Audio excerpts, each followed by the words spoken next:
Welcome back to the Latino Vote Podcast. Each week or each time we have an episode, we bring you interesting guests and we talk about the Latino vote and Latino issues just in general. As always, our fearless leaders, Mike Madrid and Chuck Rocha, are with us.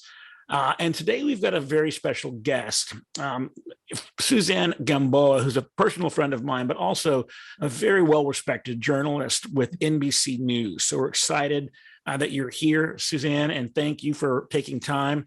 Before we get into our discussion, I have to make mention of the Chuck Rocha hat this week. Chuck, tell us about your hat. I picked this hat up down in New Orleans. I'm not going to say what I was down there for. That ain't none of y'all's damn business. But this is my foghorn leghorn hat. I'll say, boy. I remember watching that as a little boy. Anyway, this is my foghorn leghorn. So, and it's also good, really, in the summer, and it's really light. I had my fishing hat on last week, and this is almost like a fishing hat because it's got the rolled up sides. But I need y'all to appreciate the headwear. That looks like a big Papa hat. My wife says you need a hat like that and so you can have some more machismo. So that looks good, man. You're looking tight. I like that. And Mike Madrid with the classic Madrid tuxedo. I see, looking very sharp. Yes. He's either got a lot of those or he never takes a bath. I'm not sure, but I think he has the Madrid tuxedo. For people who want to know, it's a black T-shirt, and that's what he wears. He reminds me of the famous lead singer for AC/DC, Brian Johnson. Brian Johnson always wore a black T-shirt when he sang. So okay, yeah. What I'm going to do is AC/DC. In future episodes, I'll do a little tour of my closet, and all of you will see I've got literally 20 black T-shirts hanging on my rack. Yeah, it makes it easy. I don't know how Chuck can keep everything goes with black. Everything. Yeah, you can wear a pair of jeans. You can wear. I mean, you could dress up that. I mean, whatever you want to do. Suzanne, again, thank you. And you wore black. I like it. Yeah, she looks great too. I mean, all of our guests end up looking a low bar on this podcast to look great. Let me be clear. She wins by a lot. Well, I actually had something else on, but I had to change it the last minute because I found it didn't work. You win. Don't worry, sister. You win. Well, I've spent some time reading your pieces most recently, and I think so many of them are just really compelling and interesting. And you have such a breadth of information and knowledge about these issues. And so when we were preparing for the show, we're like, boy, she can talk about anything. Let's ask her where she wants to go. One of the most recent pieces that you wrote talks about Puerto Rican statehood and some other issues that relate to that. Tell us about that piece and sort of the genesis of how that came together, what you were looking for and what you found when you took a look at that.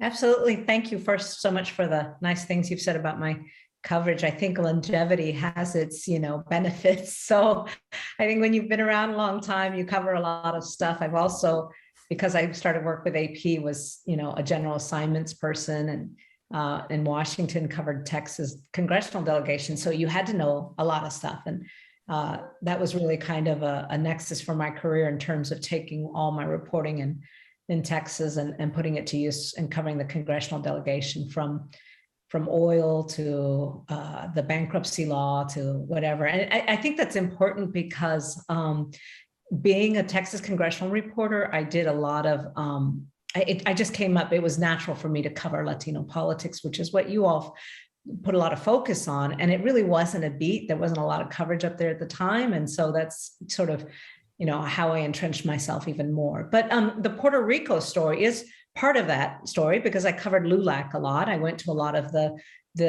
Latino groups, galas that they have up there. You go to network to meet people, and you cover a lot of what they do, which often doesn't get coverage.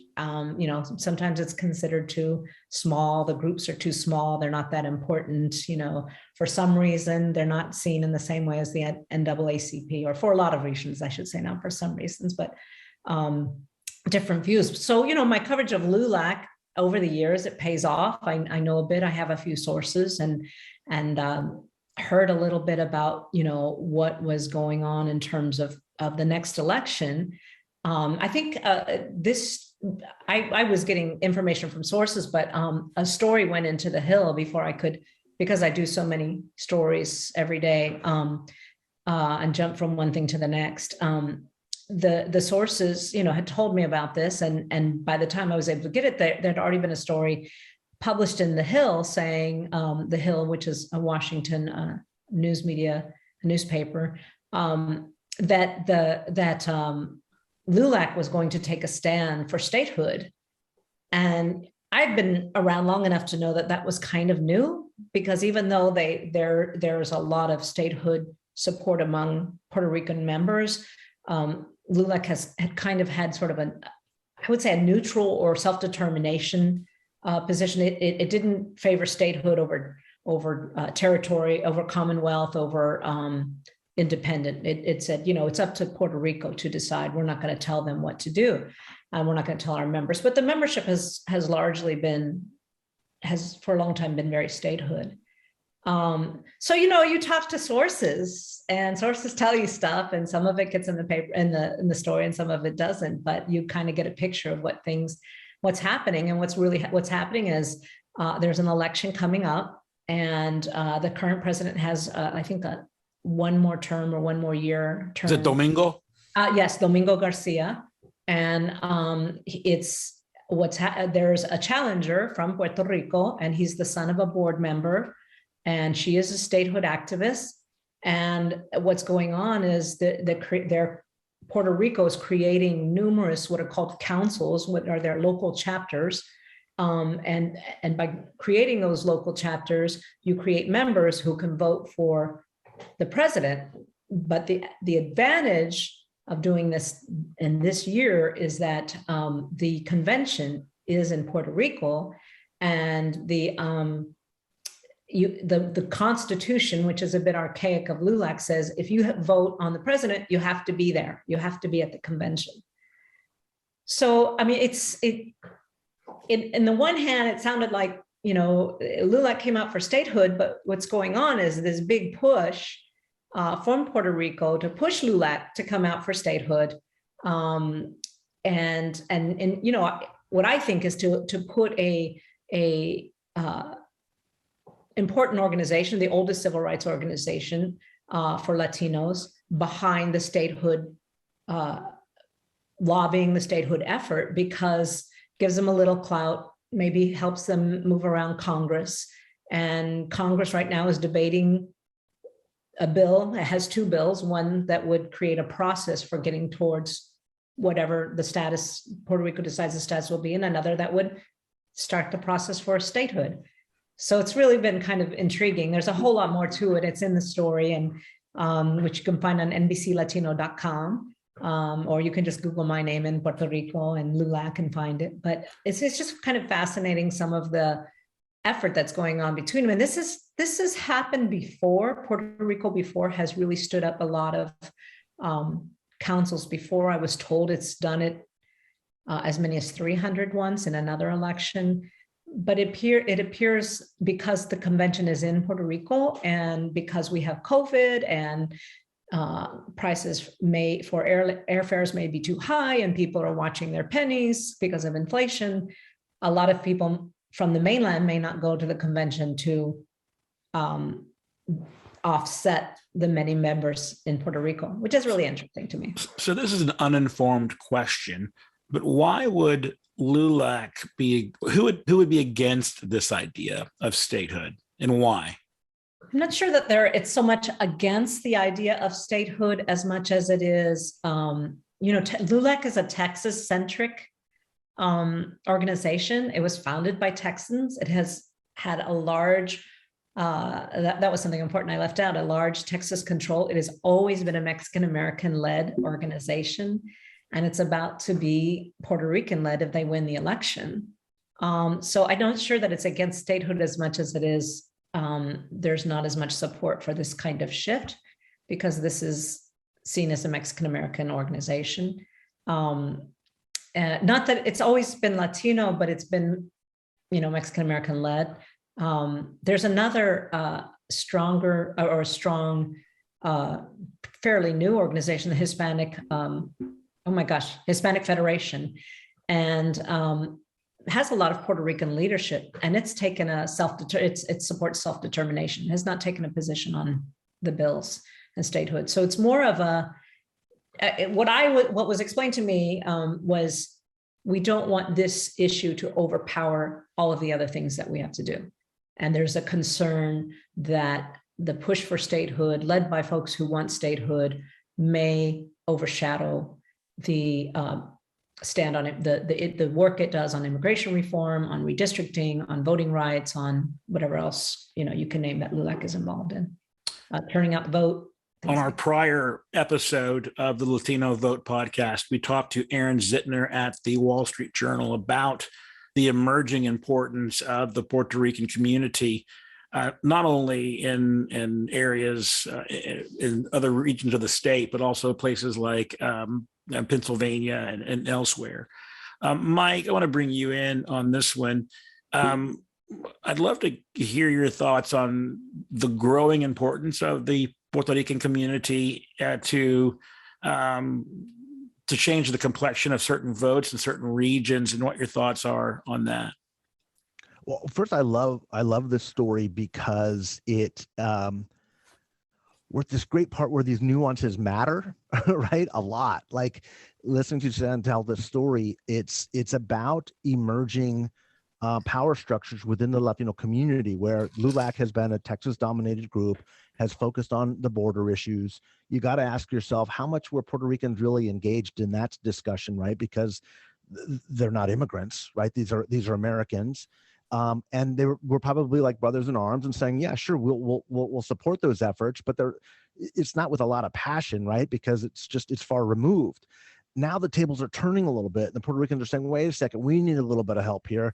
And the Tejanos are saying, wait a second, that's not really kind of what we've been historically. And we don't want to get involved in this. I think one of the quotes was, they got to make sure that there's another list of priorities as well, mm-hmm. right? Yeah. There's a broader agenda here. And so now there's this recognition that these organizations have had probably greater power at any time since probably the 1960s, right? LULAC's a 1945 American GI 1929. Forum. 1929. So it's been around for so long that now there's this renewed importance. And then you layer on the politics of what statehood means. And Puerto Ricans, as voters, especially younger voters, have voted largely Democrats, but it's not uncommon to have Republican Puerto Ricans. Mm-hmm. And so what do both parties start to say to this, as Republicans are starting to say, wait a second, we can get the Hispanic vote? Is this a good opportunity to demonstrate that and show that and empower some of these leaders? So it's going to be, I think, this real first test on something where there's something more credible to argue that there's something in it for the Republican Party than the old immigration saw. And if that becomes the case, you could see, this is why I love the story, you could actually see a stronger emergent wing of Puerto Rican voices in the Latino community than we have been seeing on the immigration debate in the past, because mm-hmm. it's something that both parties will find a potential win out of. And that's when you start to see both parties crash into the center and start saying, no, we're for the Latino community. No, we're for the Latino community. And that's where you start to see a more competitive politics. And I love that aspect of it, where so much of our narrative has been divisive, especially as it relates to the border. This could be actually one of those places where there's more struggle, in large part because these were already Americans. It's not an immigration question. It's how American are you, right? There's just a lot of nuance to it. I think it's a great story, and it's good for you for getting the scoop. It's not the last of these stories; it's the first, and it's good to see you out there out front of it, because it's gonna get exciting, I think. You make an interesting statement in terms of how American are you, and it's part of this whole where do Republicans fit in what's going on in LULAC, and even the question of statehood too, because LULAC itself was founded, and I think Chuck knows this too, though anyone who knows the history of the civil rights movement in Texas, going back even before the Chicano movement, knows that there were business people and lawyers and professionals, along with some of the activists, who said, who very much were already sort of integrated into the society as professionals and doing business, but they weren't being treated that way. And their whole mission was just to be seen as American. And if you look at LULAC's shield, it's red, white, and blue, and that's intentional. They have an anthem and they say the Pledge of Allegiance, and it was all, when it was created, it was very intentional. And it's what I think a lot of people that cover Latinos don't get, and certainly don't get about Texas, Texas is that we're not these recent immigrants. We come in waves, and we have always come in waves, and we will continue to come in waves. And there's this group of people who said, it wasn't assimilation, it was accept us, see what we do, see who we are, see how American we are. We want the rights the rights you have, and the rights that we were guaranteed when the U.S. brought in Texas and the treaties were signed. We were supposed to be treated as citizens. And I think Puerto Ricans are trying for the same thing in a way. And the CEO made some very interesting comments about how this is a civil rights issue, and LULAC should take a position on it. And I don't think there's disagreement on that. I think it's more like, well, first of all, what I said before, like whether it overshadows other issues, but also there's the whole political in-house political power structure stuff that's going on. And I wanted to add too, on Pennsylvania, I find really interesting, and I'd love to see like what's the recentness of the arrival of Puerto Ricans, that left the island and came to the mainland, the growth, I guess, of the Puerto Rican population, because I think a lot of, I'm not sure just Pennsylvania, but there were a number of Puerto Ricans who left not when Hurricane Maria happened, but when the financial situation happened. And these were people that had good, they had investments. They saw the writing on the wall, and they were protecting their own wealth or their own, and I don't want to say that in a bad way, like they were just the rich, but they were protecting what they had. And so I could see some of those people who did that, maybe aligning or either already being Republican or maybe seeing that as where they belong. So I'd kind of be interested in seeing, how much of those that voted Republican, when they arrived, et cetera. Chuck, as a former Republican elected official, when I used to court people around the district or around the state, LULAC was a natural sort of group that I would go to, but as you might expect, they weren't always very welcoming of Republican Hispanics. What's your experience with LULAC? And I know that you spend a lot of time courting those kinds of groups. Are they largely progressives? Are they more, as Suzanne describes them, as centrists, Democrats? What political color do they wear, if there's such a thing? Well, first of all, this is a great article, and I echo what Mike said. And I think that as much as folks on this podcast know how much I like to talk about why Brown consultants matter for cultural competency in campaigns, you need to understand this is why Brown reporters matter, right? She's telling a story that does not get covered by a white reporter in our community, about our community, in our community. Like, this is something that's very important when we talk about deciphering news to our community. And, I've known Susanna for a long time, and she's very equal-handed. She wants to tell the story and not be getting into left, right or wrong. It's just a story that needs to be told. And I think that unbiased opinion in a world where there is so much disinformation in Spanish language communication and English in our community is something that needs to be lifted up. And I lift you up, sister, and I've always appreciated your reporting.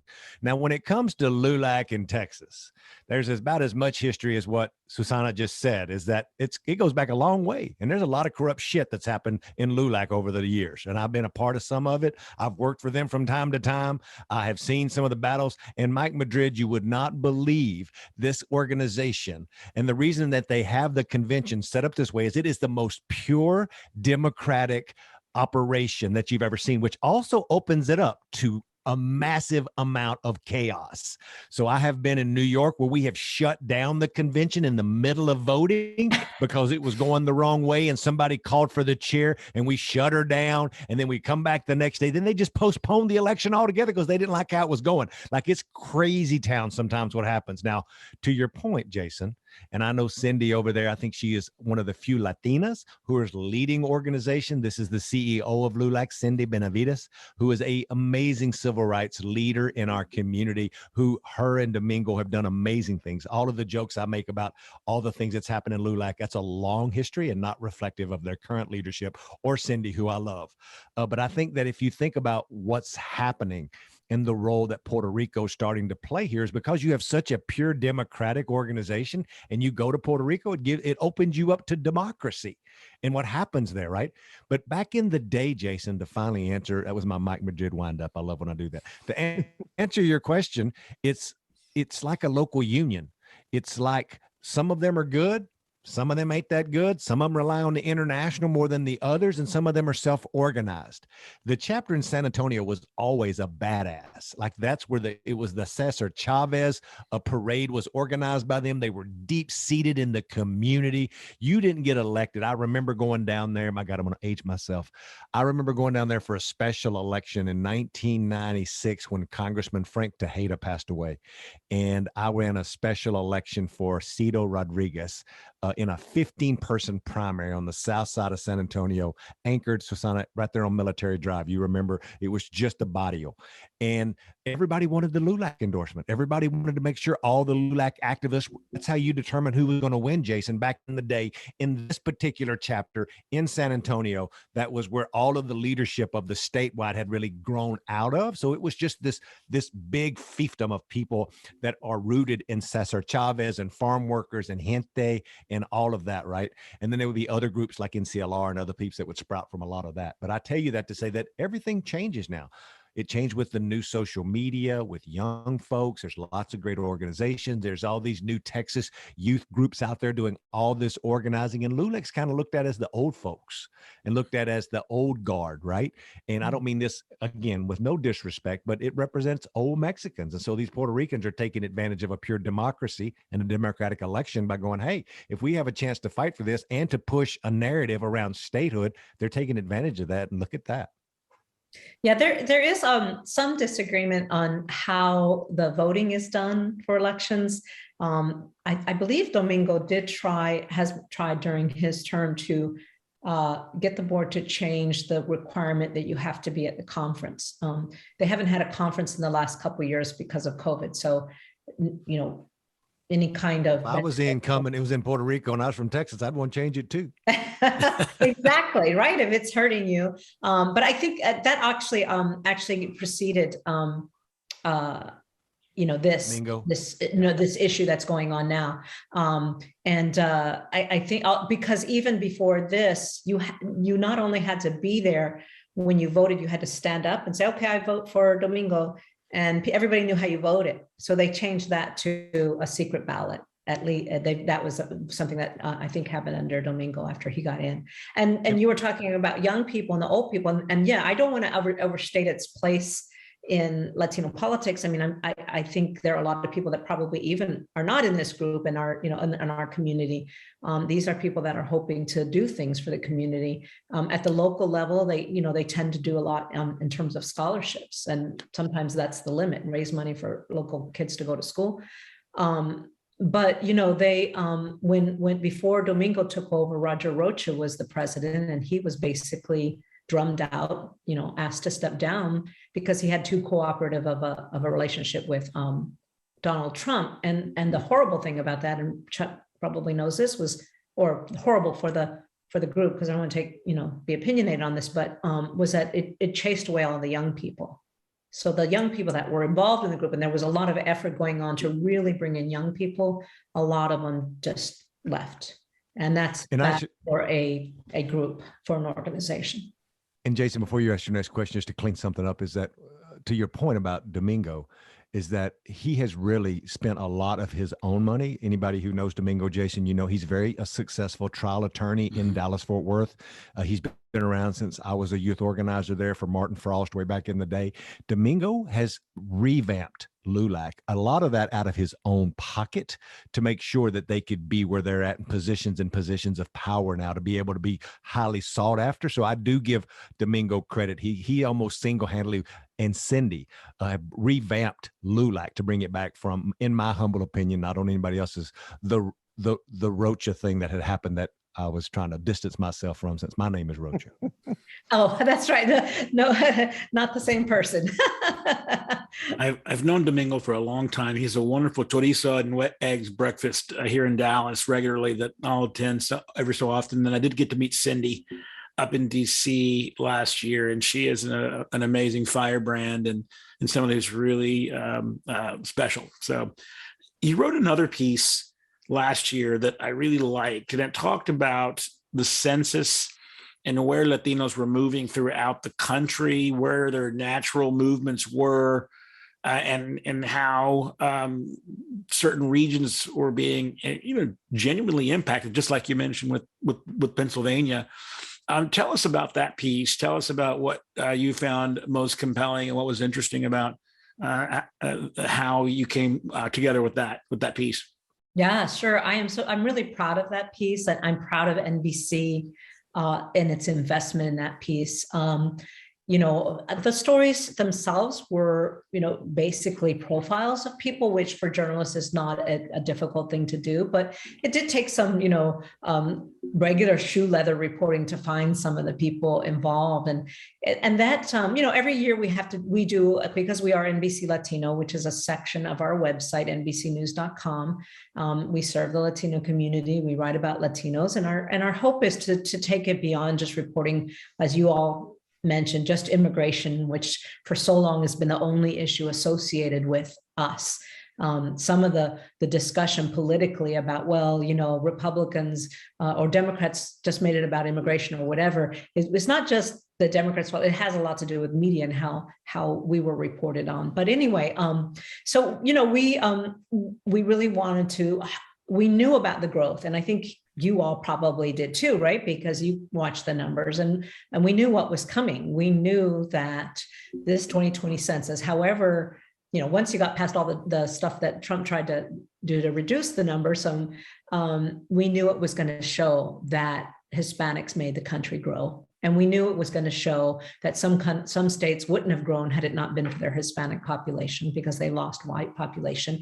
Pew Research Center had written that in 2019, pretty much. So you pretty much had a roadmap on what was going to come out in the 2020 census. So we knew those numbers were coming. And this is what was so crazy, is because it was so close to the start of Hispanic Heritage Month. I think they come out like August 12th, and our stories ran September 15th. So we, had to, as soon as we got the numbers, start applying them, so to speak. But like I said, we knew what was coming. So I knew that we were going to have to go to North Dakota and show that in North Dakota there were Latinos. And our objective was to not just show that Latinos had grown, but that there was a depth to their growth. And the story in the decade before had been the arrival of so many Latinos. So someplace like North Carolina had suddenly seen new immigrants. Well, this most recent decade, it was, them having children and the growth, and them really, I think penetrating. I won't use that. Some people might use that in a bad way, but really being part of the U.S. and being more threads in its fabric, so to speak. And so it was fun trying.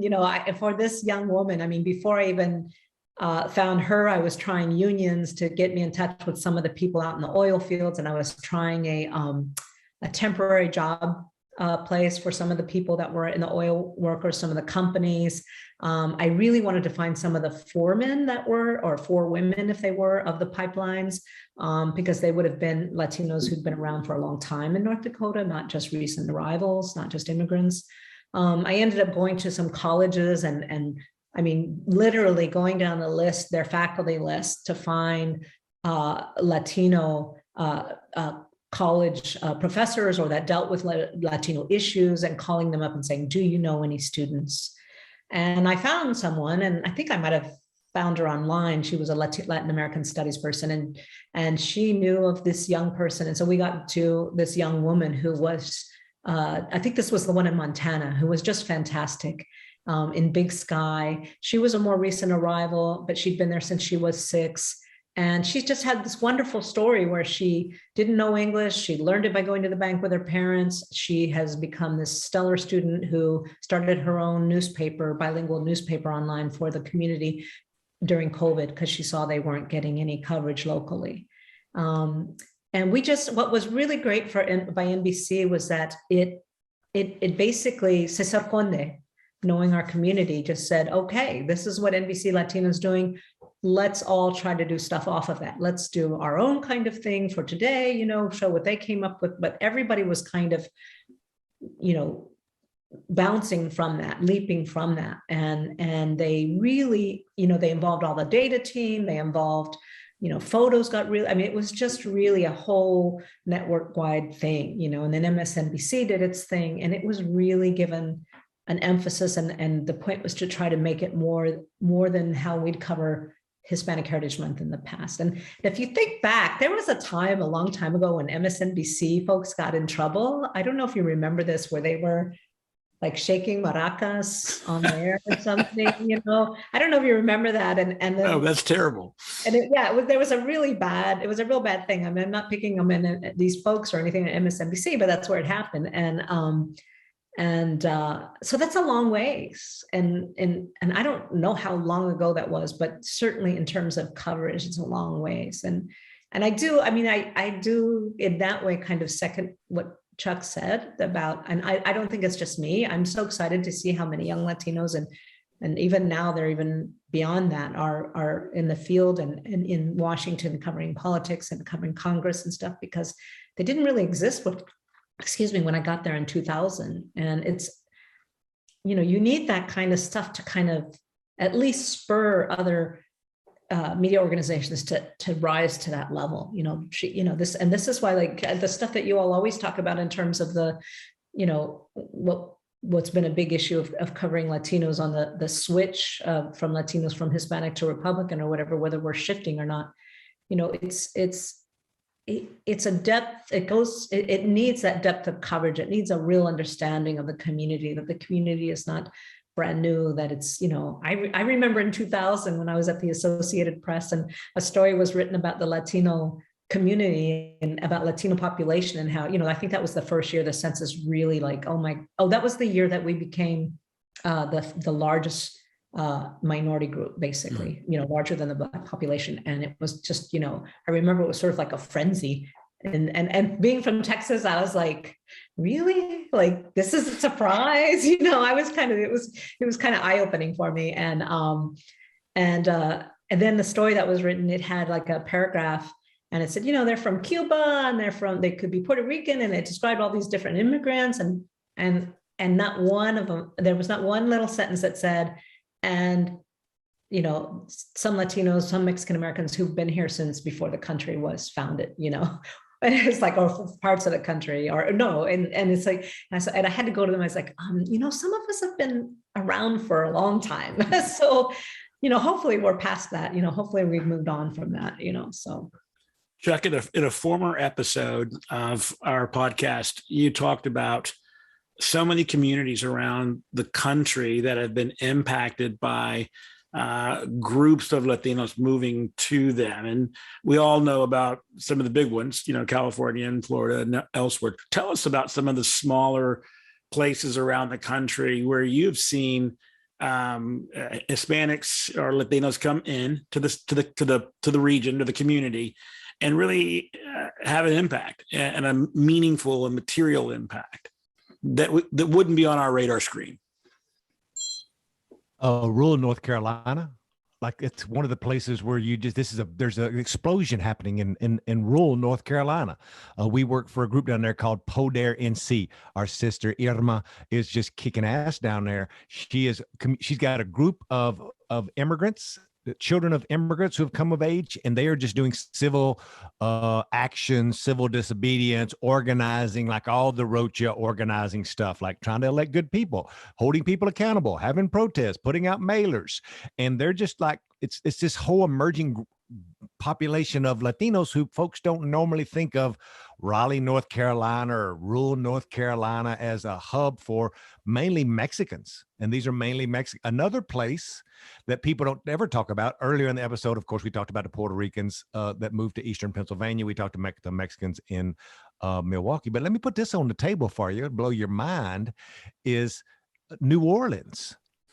Now, when the hurricane came through there and devastated that place. You had a congressional district of Black folks who pretty much moved to Houston and Dallas.